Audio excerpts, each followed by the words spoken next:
So the last thing we're going to look at for gravitation is about orbits, and satellites and planets can orbit other massive objects. Now, orbits can be elliptical, which is actually more common, but it's also they can be circular, and we can model it as for simple systems as being a very circular orbit. AP Physics 1, we mostly deal with circular orbits. If we do AP Physics C, you might handle some more with energy, but for this lesson, we're just going to be focusing on circular orbits and just kind of how that operates. Now, there's one other formula that we think about. It's not a formula memorized. I like you to reason out where this comes from.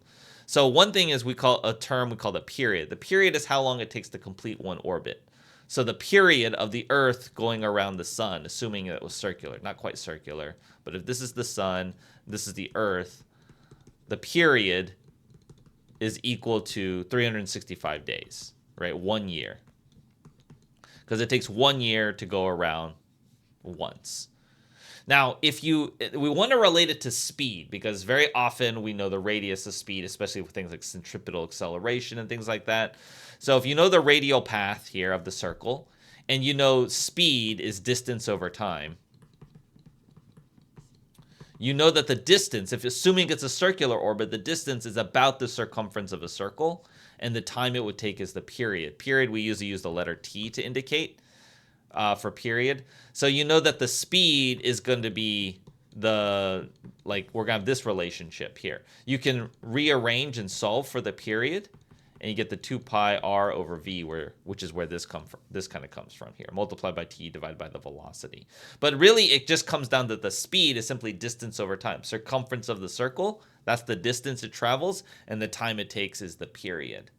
Okay, so from that, combined with Newton's law of gravity, combining it with centripetal acceleration, we can solve some interesting problems and figure out things about orbiting objects. Okay, so let's take a look at an example here. This is we have a spacecraft of mass m is in a clockwise circular orbit of radius r around the Earth as shown in the figure. In the figure, draw and label the forces that act on the spacecraft. Each force must be represented by distinct arrows starting on and pointing away from the object. So this is kind of like how an AP style question would be worded here. So first of all, free body diagram. We have gravity acting towards the center of the planet. Nothing else is touching it. So that's my free body diagram. That's it. Just that, like that. Derive an equation for the orbital period t of the spacecraft in terms of this. If you need to draw, only in terms of these variables, if you need to draw anything other than what you've shown to assist, use the space below to add anything to the figure. That's just saying this is part of your answer for part A, so don't mess with it. Okay, so what do we do after a free body diagram? Next step is to identify the acceleration. It's moving in a circle, so there's a centripetal acceleration directed towards the center of the circle. Right, and then we do F net equals ma. If we need to decompose it. So we'll make towards the center of the circle the positive direction. The net force is going to be the force of gravity, which is going to be g, the masses of the two objects, m times big M over r squared. So that's where we're going to use Newton's law of gravity. That's the only force acting on it. And that's equal to the mass of the spacecraft times the centripetal acceleration, which is v squared over the radial path. The m's cancel. One of the r's cancel if you multiply by r, and then you get v is equal to square root of gm over r. Now, how does that relate to the period? Well, that's equal to this distance over the period, right? The speed that we're going. This v is the speed, remember? And we can use that to then relate it to the period here. So then we can just say move the t up and move this down. You get 2 pi r divided by the speed, or square root of gm over r. Like that. And you can just leave it like that if you want. Or if you want, sometimes it's nice to have the r's in the same, because if you have fractions within fractions, think of it as 2 pi r times the square root of flipping this fraction, r over g times m. That can also be helpful, just to have the r in the correct dependencies if I'm going to ask you what happens when r changes. Okay, I was supposed to be me here instead of big M. It was me.